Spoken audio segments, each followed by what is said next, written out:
It's the Michael Patrick Leahy Show, broadcasting live from downtown Nashville. And now, here's Michael Patrick Leahy. And welcome back to the Michael Patrick Leahy Show. We are delighted to welcome to our studios, to our microphones here, our very good friend now for, I think, about 6 years we've been friends, Reinhard Mueller, who's the executive director of the Foundation for Philosophical Orientation.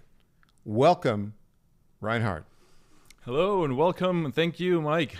This is what we call a palate cleansing change of pace, because our program is mostly focused on politics and the politics of the day and the election here that's going to be here in 12 days in the United States of America, Donald Trump versus Kamala Harris. Now, tell us a little bit about yourself, Reinhard. Where are you from, and how did you get involved in philosophy? Yes, sure. Well, first of all, thank you, Mike, for having me. It's been great to know you for 6 years now, and well, you were part in the very beginning, so thank you for having me here today. Well, I'm Reinhard. I'm from Germany originally, and from East Germany. Actually, I was born in East Germany, and then I studied abroad in the U.S. in high school, and eventually went to college here at some point. You went to the University of Texas, didn't you go? I did. A eventually. PhD in philosophy. Yes, exactly. I got my PhD in, well, strictly speaking, comparative literature, but it was basically philosophy. And back then I got this message by somebody in Nashville who said, hey, I really like what you're working on, this philosophy, and how about we start a foundation based on these ideas? And the ideas were derivative of, well, not derivative. The came directly from one of your former professors. Correct. Tell us his name and tell us what his ideas are and why they're so distinctive. Yeah, sure. So he's Werner Stegmaier, and he's 78 years old now. I met him, it's already, I think, almost 20 years ago. So it was my first semester in college. And he basically developed what's called the philosophy of orientation. And what he tries to do is basically to establish a new philosophy, like from the ground up, which is something that doesn't happen very often in the philosophical world, maybe every 50 years, every 100 years. So like truly to start from a new beginning, because many philosophies today, they often take a certain position, right? And they defend that position. Mm-hmm. And so then the question is that really philosophy? And so, well, there's a lot of, I don't know if we want to get into those things, but there's departmental politics in a sense, but there's analytic philosophy is very dominant, and it's about how can we logically dissect something. Right, and so in philosophy. By the way, our listeners their heads are starting to spin right now, right? Because let me go. So the idea is you're the executive director of the Foundation for Philosophical Orientation. It's on the web at orientation-philosophy.com, orientation-philosophy.com, and you're doing a lot of very interesting things with this. But let me ask you this: why? Because our people they're focused on something right now.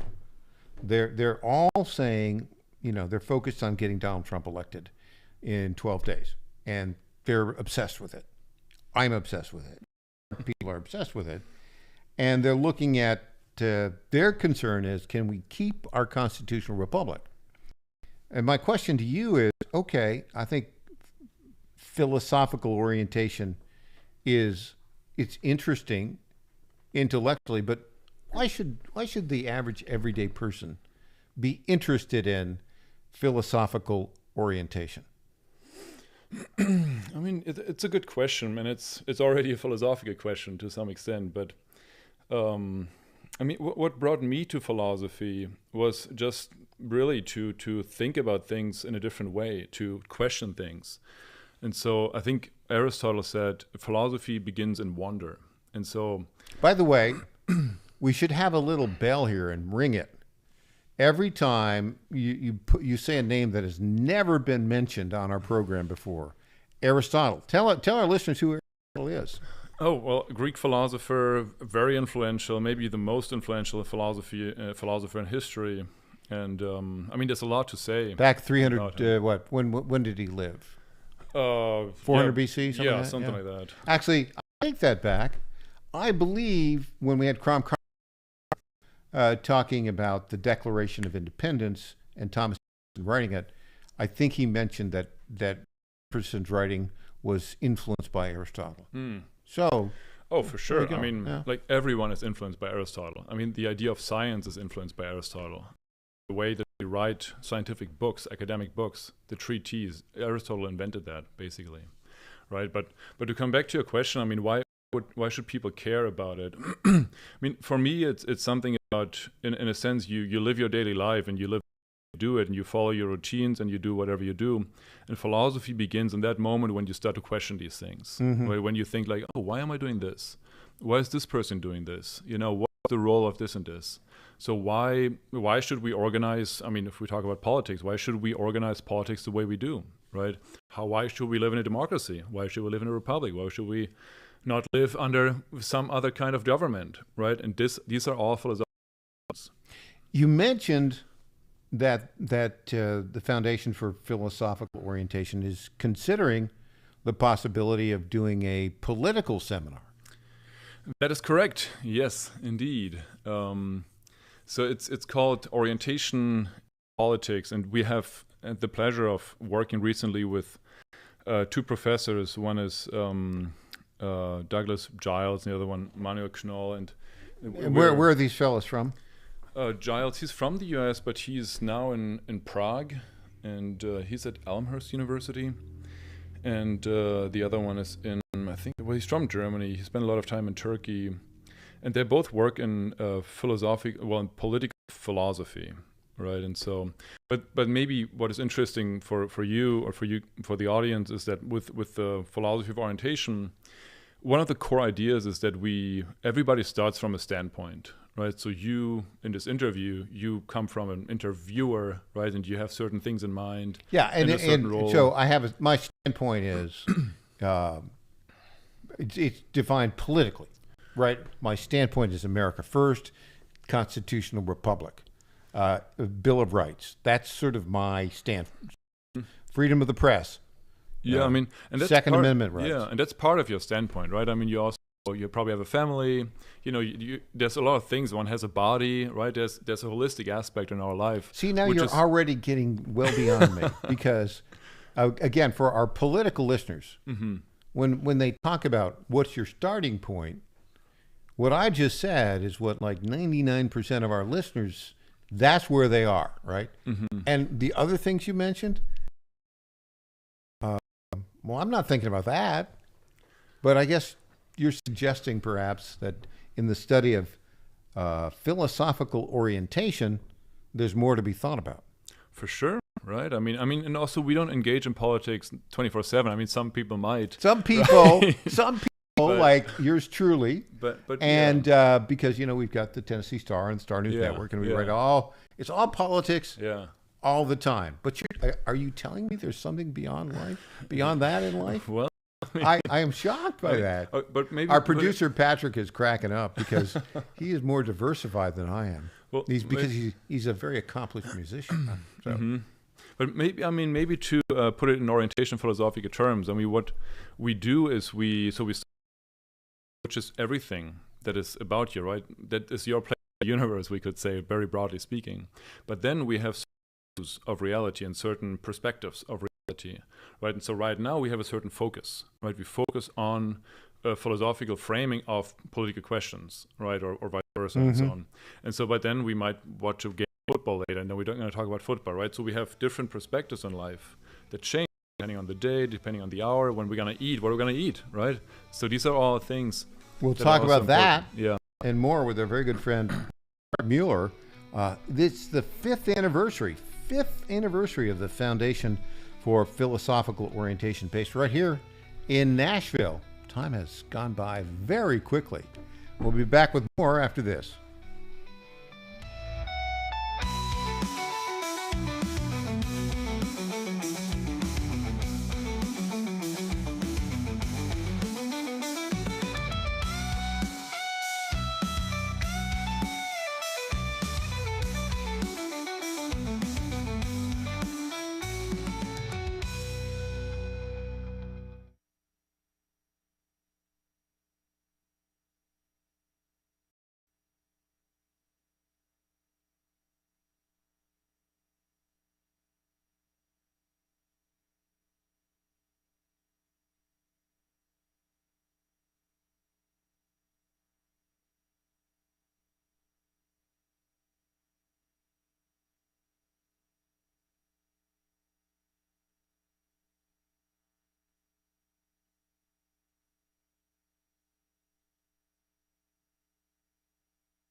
Hey there, this is Lenny McGill, founder and CEO of The Glock Store.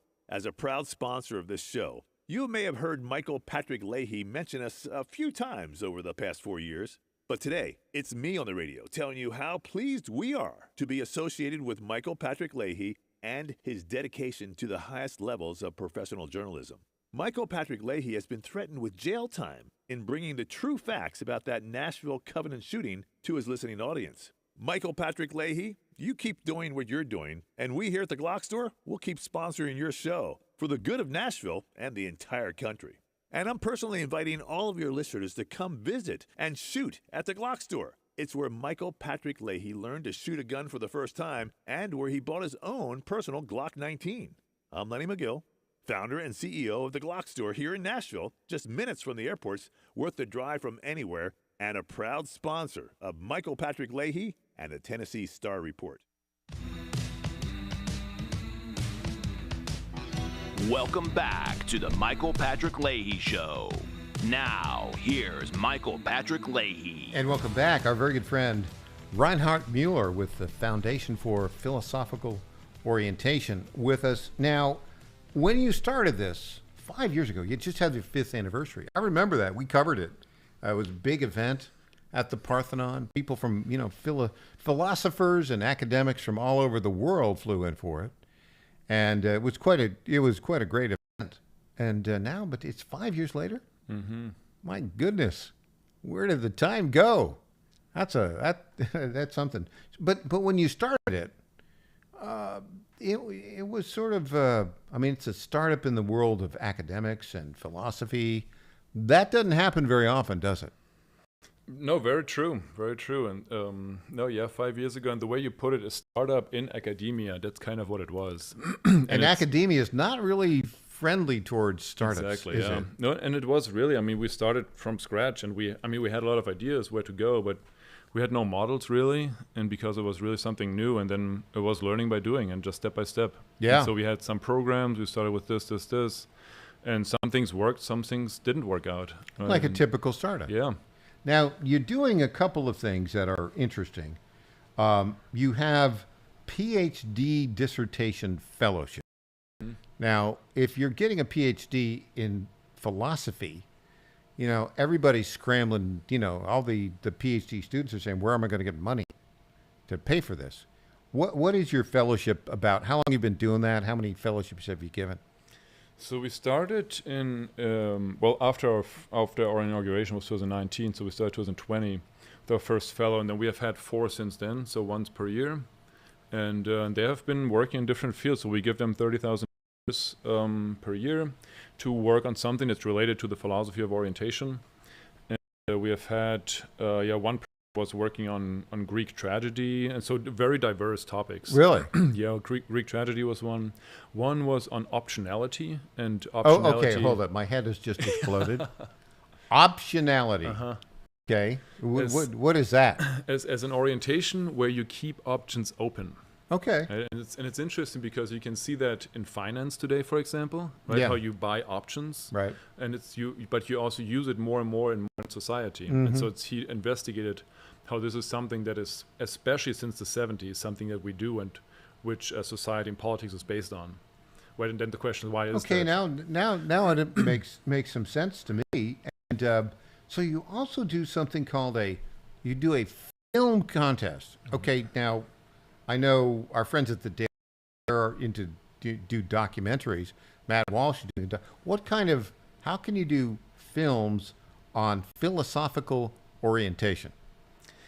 That was just a creative idea, and it turned out quite well. And so what we did is we just started with just one topic, which was orientation and disorientation. And we actually got almost 2,000 submissions for our first inaugural. Well, so hold it. There are 2,000 people out there that made videos about orientation, disorientation. Well, most of them were already made. We were open to all kinds of submissions, even those that have won something. So we just kept it very open. So, but are these like a typical 90-minute documentary films? Are they like 60-second TikTok videos? What are these things? So it was a short film competition. Which is like 10 minutes or something? Yeah, so our parameters were, I think, minutes, we said, and then but then any style. It could be animated, it could be whatever, but maximum 20 minutes. And yeah, it was short films, and yeah, we And got like, almost. who won? So we just had the final round was actually at our anniversary, which is 1.5 weeks ago, and yeah, we had three winners: first place, second place, third place. The third place was an animated film. I mean, they were all really good. I Okay. can show them to you. So hold it. An animated film about philosophical orientation. Yes. Like what was the animated? Was it in English or some other language? It was just music, actually, in animation, but it was really good. Just music and animation. Yes. Okay, And we're gonna have to watch so- that. What were some of the other films? And so the idea is it is art more in that sense. That's how we view it, right? And so film can be very artistic, and it Okay. can capture things in very interesting ways. And we kept the style open. And so the animation was about, and it was about basically two characters who go into the world, and they, I think, what was it called, infiltrated with poetry and color. And so I know it sounds very poetic. Our but listeners are going, Leahy. Well, what's going on here? I want to hear about Donald Trump and Kamala Harris and how terrible Kamala Harris is, and now we're infiltrating the world with poetry and color. Well, I suppose even actually, Trump is infiltrating us with poetry and color in some way. really, yeah, I think that's actually quite true. You know, would you like to elaborate on that? Oh, I mean, well, I think every politician has a certain language and has a certain style, right? And that's something that you bring into the world. I mean, and every person has that, right? And depending on how much influence you have, how much attraction you get, the stronger is going to be that color and that style in the world, right? And so Trump has definitely had influence. What? Oh, so who won the film contest? The winner, the winning so- film. What was so- that about? So the winners, so we couldn't decide on the winners, so we had two first eventually. And the winners, one was from Brazil, the other one was from Italy. One was about, I mean, they were both, well, one was about, actually was, because it's orientation, disorientation, one was about the reorientation after the death of the, which was quite beautiful. And then the other one was about, it was very abstract, but about in going into the desert, and it's hard to explain, but has a lot of books. He carries them with him, and it's strange. But what we were looking for was basically motifs and metaphors that are related to orientation. And for example, like if you're lost in the forest and you try to find your way. Yeah. I will never be a philosopher, but you know, fascinating stuff. Okay, you also have a prize competition. What's that about?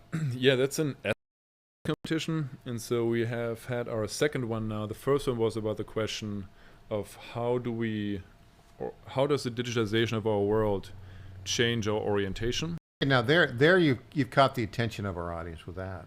Mm-hmm. And so what has that been completed yet? Yeah. And yeah. who won that prize and what did they conclude? The prize was won by two professors, Hans-Georg Möller and Paul D'Ambrosio, a German and an American, who are both actually specialists in Chinese philosophy, but of work. And they have a book. It's called Profile, and so basically, yeah, it's quite popular.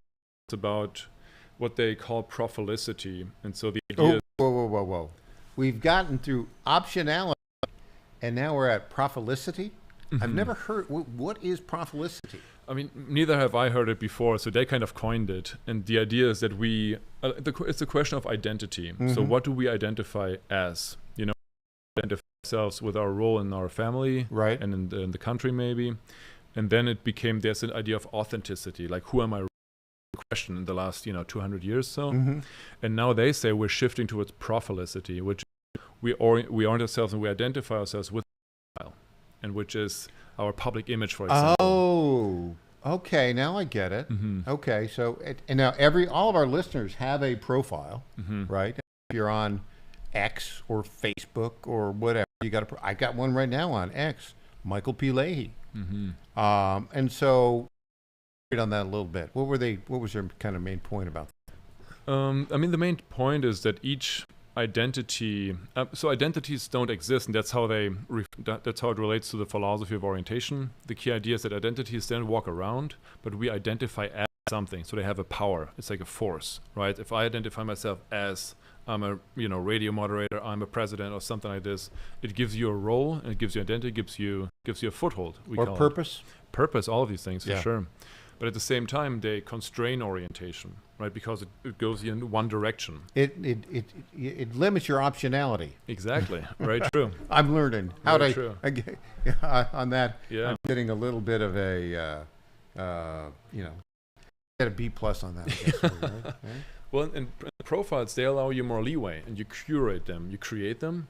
Whereas authenticity, it's always about, oh, who am I really? But then if you're really this, you're a bit more stuck, right? And so that's what they're arguing is, in today's world, which has become more complex and changing, profiles are actually very helpful.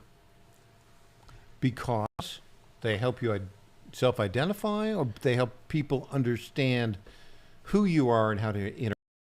They give you, in a sense, more leeway to act also in different ways, depending on the situation, right? So because profiles are curated, there's leeway to change them, right? And so you can, it's, right? And so you can, and a caricature is very... You understand, in our half hour here, you have extended our vocabulary by about 36 words. Thank you very much. All right, Reinhard Mueller, our very good friend, Executive Director of the Foundation for Philosophical Orientation, based here on the web at orientation-philosophy.com. Reinhard, come back again if you would, please. Of course. Well, Thanks so much for joining us today. Thank you so much for having me. When we we're going to get back to politics in Tennessee. State Senate Majority Leader Jack Johnson joins us. I'm Michael Patrick Leahy.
My fellow Americans, I was this close, very close, to buying from the lumber yards. These are sick people.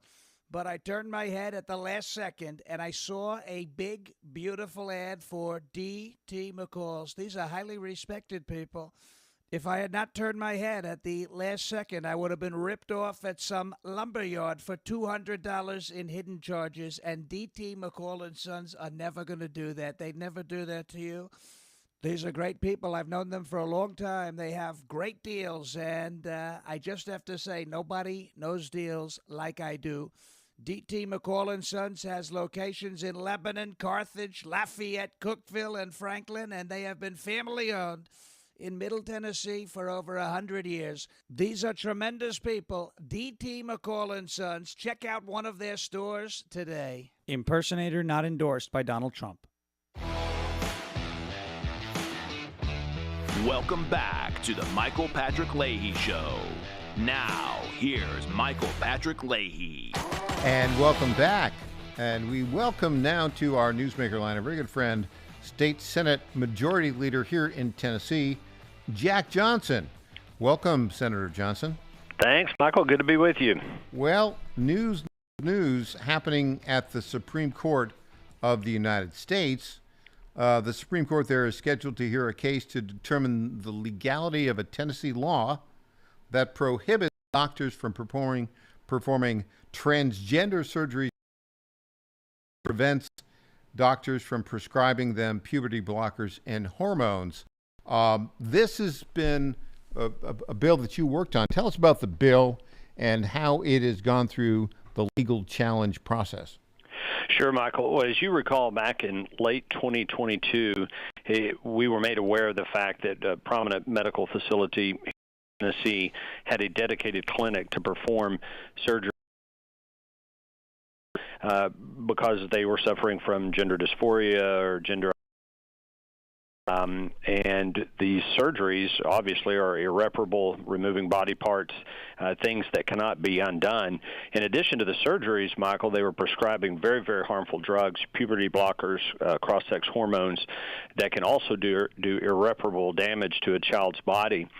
So naturally, Tennesseans from one end of the state to the other were mortified about that. So I got together with my friend William Lamberth, who is the House Majority Leader, and we drafted legislation. It was introduced in January of 2023 to ban this, both prescription of these drugs as well as performing these surgeries on minors. And I want to be very clear about that. In Tennessee, you reach age of majority at 18.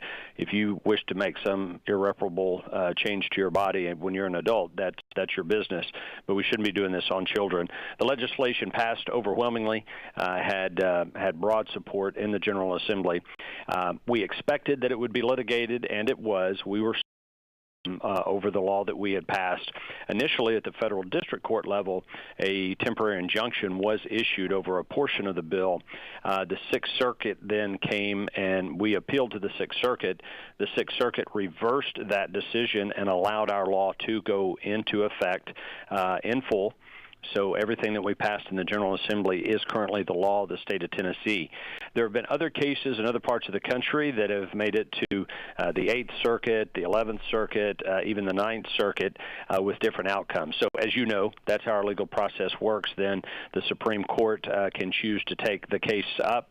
I'm very proud, Michael, that Tennessee is leading the nation as we do in so many ways. The law that I sponsored and that we passed in Tennessee will be the test case for the United States Supreme Court. That notice of cert was issued a few months ago, but we just found out earlier this week that oral arguments on the case will be heard on December 4th. So, and last thing I'll say, Michael, about that is not only do I believe passionately about the policy here, and we have a compelling interest in the state to protect children, this is also very much a states' rights issue, a 10th Amendment issue that states should have the right to pass laws like to protect children. I know how passionate you are about state sovereignty and the 10th Amendment, as am I. So this is a very... The breaking news there is that the oral arguments will be heard on December 4th on this case. When do we anticipate a decision will be handed down? It's a great question. As you know, the Supreme Court moves pretty slowly. I would anticipate probably sometime in the first half of 2025. Hopefully, we would get that decision. With the oral arguments taking place on the 4th, it would stand to reason, based on their precedent, that a few months after that, hopefully by mid-year 2025, we'll get that final decision. Now, the case has been brought against the state of Tennessee by 3 Tennessee families that are represented by the American Civil Liberties Union of Tennessee and, wait for it, the Biden-Harris Department of Justice. Mm-hmm. And in their complaint, they refer to transgender drugs and surgeries for minors as, quote, medically necessary care, end quote. To be an entirely indefensible argument, but that's the argument they're going to make before the Supreme Court. Your thoughts on this? Well, I agree with you. I think that the term that you'll hear proponents of performing these surgeries and prescribing these drugs, especially for kids, they utilize the term gender-affirming care. Well, Michael, I'm not a medical professional, but I think any reasonable person would say that removing body parts of a 14-year-old boy or girl because they are suffering from a psychological condition, was referred to as gender dysphoria, is not care. These surgeries cannot be undone, and there are activists out there who have had these surgeries performed on them as children that are now adults that tell you they regret that tremendously. We shouldn't be making decisions about irreparable changes to a child's body. As I said earlier, if you're an adult and you wish to go have this done, that's your business. But when you're a child, the state has a compelling interest to protect these children. And listen, it doesn't mean that we don't love these kids. We want them to get care. They need psychological care, and we need to provide that. We need to love these kids and support them and get them through this difficult time in their life. I want to be very clear about that, but that's far different than doing something that cannot be undone when you're 25 or you're 30 and you were born as a female and you had your body irreparably changed, and now you cannot bear children. That cannot be undone. We need to press the pause button on these surgeries and prescribing these very harmful drugs until someone is an adult and they can make a decision at that time. Yeah, and the use of language by the left and the regime media to describe highly destructive medical procedure that would, remove parts of the genital, if you will, change them of young men and young girls and young boys. They use the phrase, quote, gender Senator Johnson, to me, this is not gender affirming care. This is gender destroying activity. I agree with you completely. And something an argument that our Attorney General, Jonathan Skrmetti, who has done an amazing job defending this legislation that we passed, he does an amazing job representing the General Assembly, and very excited that he and his team will be making these oral arguments before the Supreme Court on December 4th. And I encourage your listeners, you can go read the opinion from the Sixth Circuit. It is very, very compelling. It was written by Judge Sutton, who is a judge on the Court of Appeals at the Sixth Circuit, and it is very, very compelling and makes some very, very powerful arguments about, again, the compelling interest of states to protect children, the right of states, and the thing specific to what you just brought up, these treatments are new. They've not been performed for very long. There aren't lengthy studies about the long-term effects, psychological and medical, on these kids that receive these treatments, and what it does to a developing child's body to prescribe these harmful drugs that either stop or slow down your puberty development, the development of your body, these hormones that that can make physical changes to your body, some of these things can't be undone. And so we shouldn't be doing anything that's irreparable to a child under these circumstances. Let's love them. Let's get them the care they need from a mental health standpoint.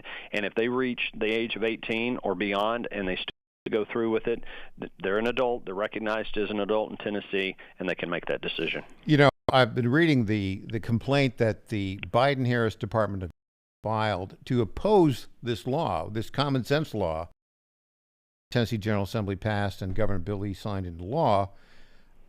When I read their arguments, it feels like I'm in bizarro world or opposite world.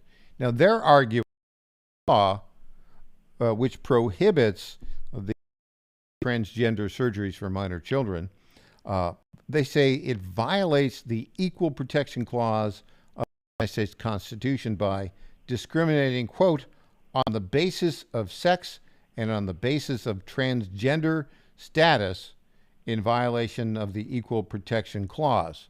Now, my guess is James Madison and Thomas Jefferson would look at that language and say, well, you're completely idiotic. Your thoughts on that, Senator Johnson? Well, I agree, and specifically to the equal protection argument that the plaintiffs have made in this case, and the Sixth Circuit, the court found that the laws do not actually discriminate based on sex. They apply equally to all minors, regardless of gender identity or biological sex. So this ban is not targeting any one group of. It applies to all minors who would be seeking any type of sex transition treatment. And another argument, not an argument, but a thing that Judge Sutton put in the opinion from the Sixth Circuit, it really stressed the importance of resolving these types of significant policy debates through the democratic process, not through judicial intervention. We need to allow citizens and legislatures to engage and discuss, debate, and talk to medical professionals and decide what the best course of action is. So, again, I think that I'm hopeful and I'm very grateful to the Supreme Court for not only taking the case up, but using our law as the test case. Our laws and Kentucky's, ours was passed first, but it's Tennessee and Kentucky laws, which are similar, that will be the test case before the Supreme Court. So I'm hopeful, and when I read the Sixth Circuit opinion written by Judge, it is extremely compelling, extremely powerful, and I'm hopeful that the Supreme Court will see it the same as the Sixth Circuit. Last question. There's a political angle here, too, because between now and December 4th, there's something called the presidential election, right? That's right.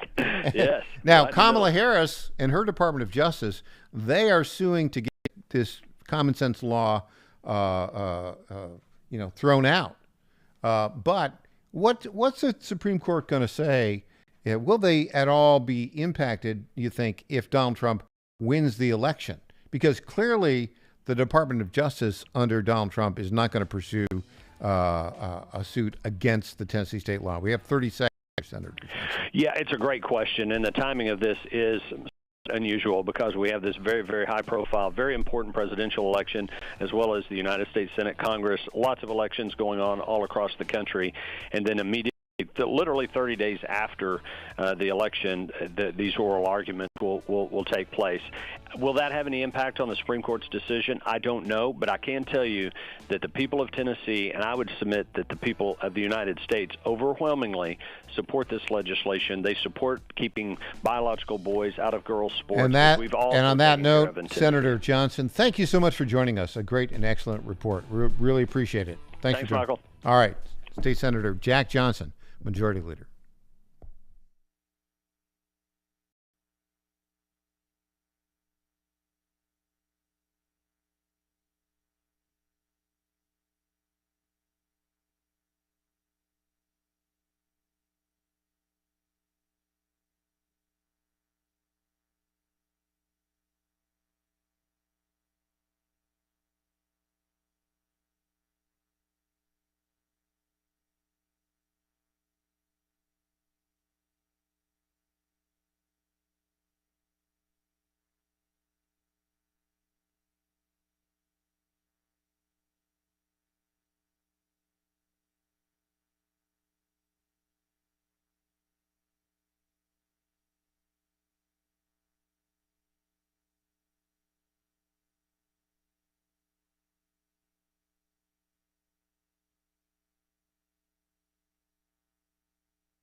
Welcome back to the Michael Patrick Leahy Show. Now, here's Michael Patrick Leahy. And welcome back to the Michael Patrick Leahy Show. It is Thursday, October 24th, 2024. 12 days until the election. 5 days until our very good friend Stephen K. Bannon gets out of prison. Yeah, they're not letting him out. They should have let him out if they followed the law and applied the First Steps Act properly. He would have been out of prison and in home confinement on Saturday. But no, they're playing hardball. We have a breaking story, just broke, and I'm going to break it right now here on this program. Andy Ogles, congressman from Tennessee's 5th Congressional District, has just sent a letter to Colette Peters, who's the director of the Federal Bureau of Prisons. I'm going to read it to you because it is absolutely on point. The Bureau of Prisons is willfully facilitating political persecution of the Democratic Party's political opponents. Despite retaining eligibility for home confinement, the Bureau of Prisons chose not to ensure a just post-incarceration placement outcome for Steve Bannon.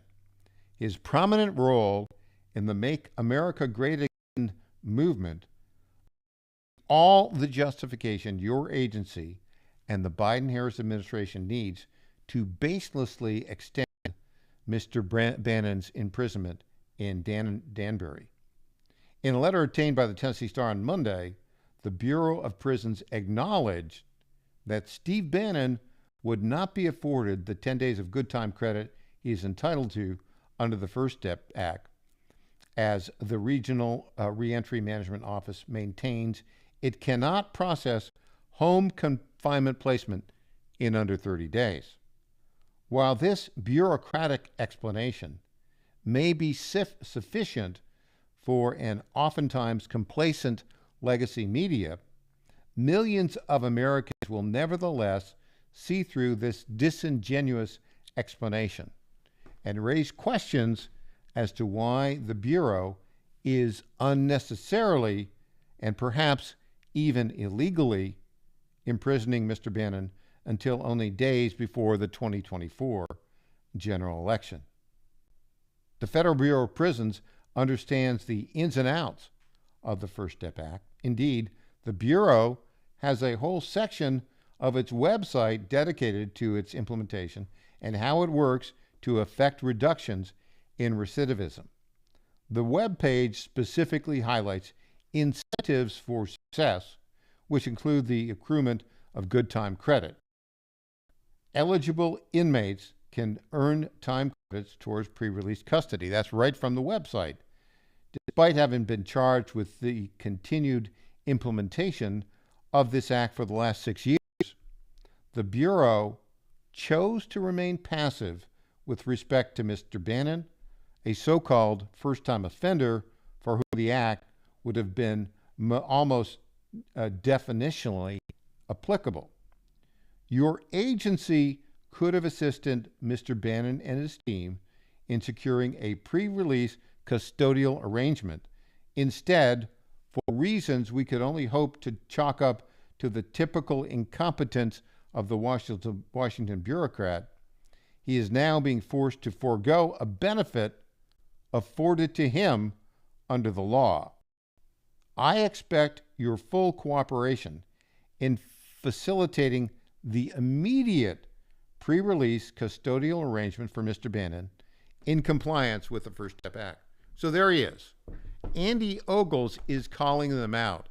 And actually, you know, it's interesting. If this were a news story, well, we were going to have a news story on this very, very shortly. What is the lead? The lead is actually the very last sentence of that letter, sent just a few minutes ago by Andy Ogles, House of Representatives member from 5th District here in Tennessee.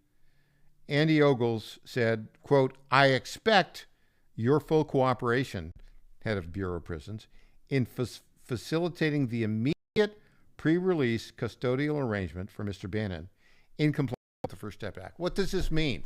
What is Andy Ogles saying here? What he's saying is, hey, head of Bureau of Prisons, you need to release Steve Bannon to home confinement today,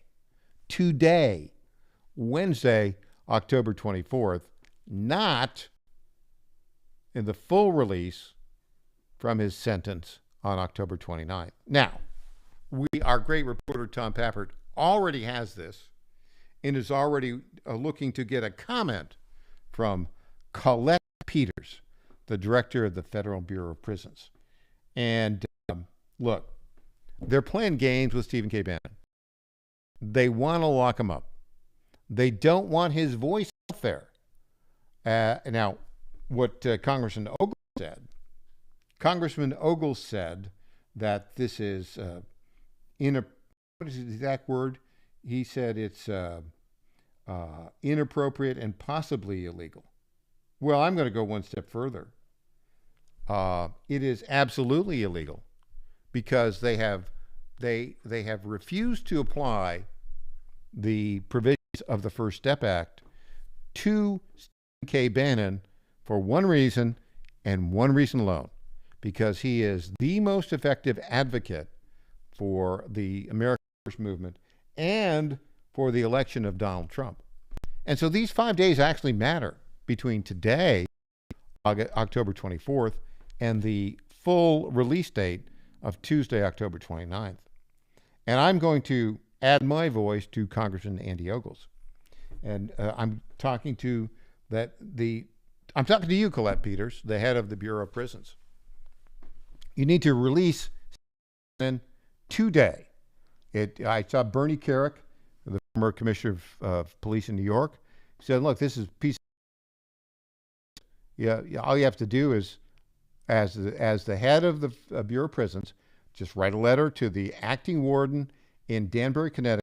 Hey, release Bannon to home confinement today. Doesn't take all that hard. It's not that hard to do. Just send him to his house. And he can be broadcasting from War Room tomorrow. That's what they fear. We'll have more back in the Tennessee Bonus Hour. It'll be Aaron Gulbinson. Studio. I'm Michael Patrick Leahy.